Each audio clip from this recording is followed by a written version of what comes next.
Hello there, I'm Josh Gorroño Chapman, and yeah, it's very exciting to be part of the DeCameraOn.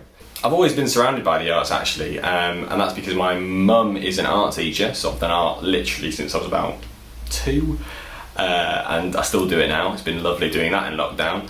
And also, my dad is a culture journalist, so he'd write about theatre, music, art. I've always done art from a very young age, and I've always been quite good at sort of motivating myself to make art, because I was so passionate about it.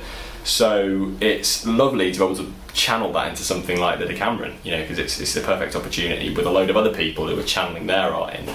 I first heard about the project on Facebook because somebody had tagged me in a comment on the big call out that Declan put out for actors, and after speaking to Declan and then having the first meeting with everybody, I realised this is something I really wanted to be involved in.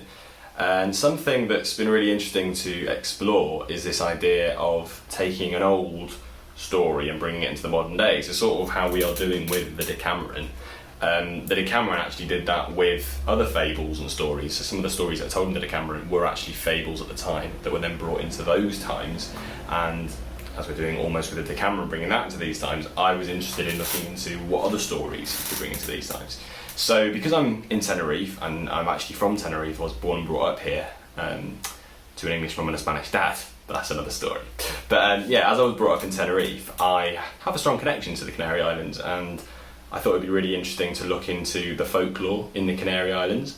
So something I kept coming across were these giant, long-haired, furry dogs, like nightmare dogs, that would live in caves and barrancos, which are like these big holes,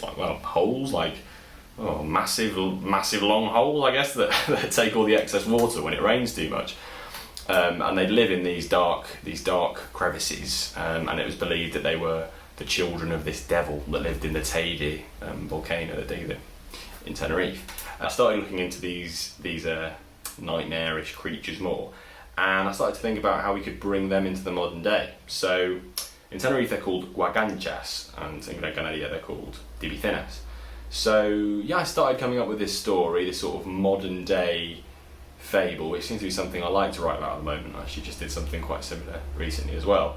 And yeah, looking into how to bring these creatures into the modern day, which is always good fun. So that's sort of what's really influenced my story, the one that I'm working on at the moment, which is being written as I speak. Well, not being written as I speak, because I'm speaking, right?